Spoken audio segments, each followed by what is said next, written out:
محبوب صلی اللہ علیہ وآلہ وسلم وہ کون ہیں؟ فرمایا یہ وہ خوش نصیب ہیں جو شرکیہ دم طلب نہیں کرتے. وہ دم جن میں منتر پڑے جاتے ہوں اور اس کا معنی معلوم نہ ہو یا معنی معلوم ہو اور وہ شرکیہ ہو، تو ایسے دم کرنا، ایسے لوگوں سے دم کروانا جو شرکیہ کلمات بولتے ہیں اور ان کے پاس جانا، یہ سخت گناہ ہے اور ایسے دم کرنا شرک ہے اور ایسے چیزوں کی تائید کرنا بھی شرک ہے.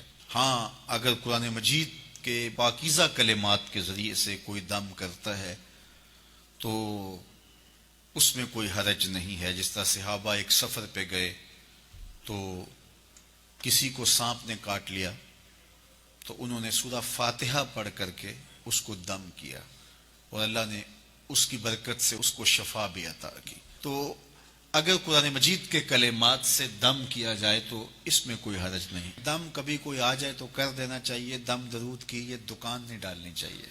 آج کل یہ جو دکانداریاں بن گئی ہوئی ہیں، اور اگر صحیح بھی کوئی کرنے والا ہو تو اس کو بھی دکانداری نہیں کرنی چاہیے، بلکہ اس کو بھی یہ ہے کہ بس ٹھیک ہے، کبھی کوئی ایسا آپ جن لوگوں میں رہ رہے ہیں کہ اس کو واقعہ پیش آ جاتا ہے تو آپ کو جو ہے تو وہ پڑھ کر کے پھونک مار دیں تو کوئی اس میں حرج نہیں ہے.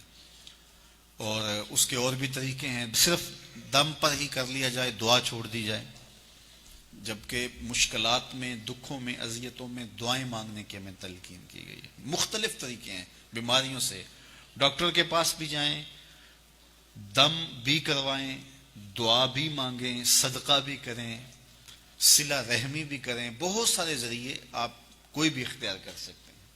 تو یہ ہے کہ ہر مرض کا علاج آپ جو ہے وہ دم ہی کروائیں گے اور پھر دکانداریاں بنتی ہیں، پھر وہ دکانداریوں سے مارکیٹیں بن جاتی ہیں اور پھر وہ ٹوکن بکتے ہیں، پھر کیا کچھ ہوتا ہے. تو یہ کوئی مناسب کام نہیں ہے. تو یہ کام تو بڑا ہے، اس وقت اس پہ ٹیکس بھی کوئی نہیں ہے اور اس پر کوئی انویسٹمنٹ بھی نہیں کرنی پڑتی اور لاکھوں کروڑوں روپے اس پر کمائے جا سکتے ہیں اور یہ کاروبار چلتا بھی بڑا ہے. وہ چونکہ یہ پھر ہر پیر کو، ہر جو ہے وہ بدھ کو، ہر منگل کو، ہر اتوار کو کوئی دن رکھ لیا جائے تو بس پھر لوگوں کے تانتے بن جاتے ہیں. یہ قوم ضعف الاعتقادی کی مرض میں مبتلا ہے.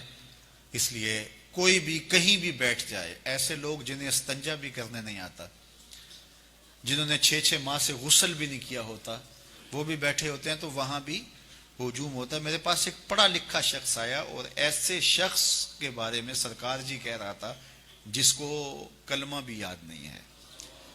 تو جہالت یہ نہیں ہے کہ اگر کوئی سکول، کالج یا مدرسے کا نہ پڑھا ہوا ہو تو وہ جاہل ہوتا ہے. بعض لوگ ڈگریوں کے باوجود بھی جاہل ہوتے ہیں.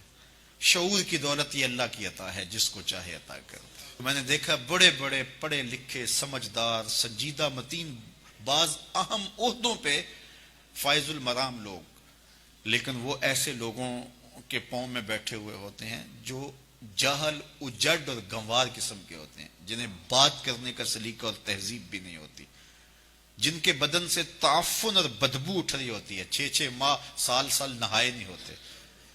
تو وہاں جا کے بیٹھے ہوتے ہیں اور آسمان کے سمجھتے ہیں یہاں سے فیض ملا، یہاں سے گندگی اور غلاظت مل سکتی ہے، فیض نہیں مل سکتا. تو یہ جہالت ہے ہمارے معاشرے کے اندر. اور کچھ لوگ ڈرتے بولتے بھی نہیں پتہ نہیں کیا ہو جائے گا. جو اللہ کے رسول نے فرما دیا اس کے مقابلے میں کوئی بابا نہیں ہے، کوئی ملنگ نہیں ہے، اور کبھی ہمیں آج تک ہوا ہی کچھ نہیں ہے. وہ ایک بندے نے کہا یہ تباہ ہو جائے گا، برباد ہو جائے گا. میں الحمدللہ ابھی بھی رسول اللہ کے دین کے گیت گا رہا ہوں. تو کچھ نہیں ہوتا. ان لوگوں کے جو ہے وہ مکر و فریب ہوتے ہیں. تو فرمایا کہ ایک تو یہ رقیہ نہیں لیتے، یہ جو شرکیہ کلمات سے بھرے ہوئے دم ہوتے ہیں، ایک تو فرمایا وہ نہیں لیتے. یہ جو 70,000 لوگ ہیں جو بغیر حساب کے جنت میں جائیں گے. اور دوسرا فرمایا اور یہ وہ خوش نصیب لوگ ہیں جو بدشگونی اختیار نہیں کرتے. اور فرمایا کہ وہ داغ بھی نہیں لگواتے، بدن کے مختلف حصوں پہ مختلف داغ لگوا لیتے ہیں. فرمایا ایسا بھی نہیں کرتے. اور وہ اپنے رب پر ہی بھروسہ کرتے ہیں، اپنے رب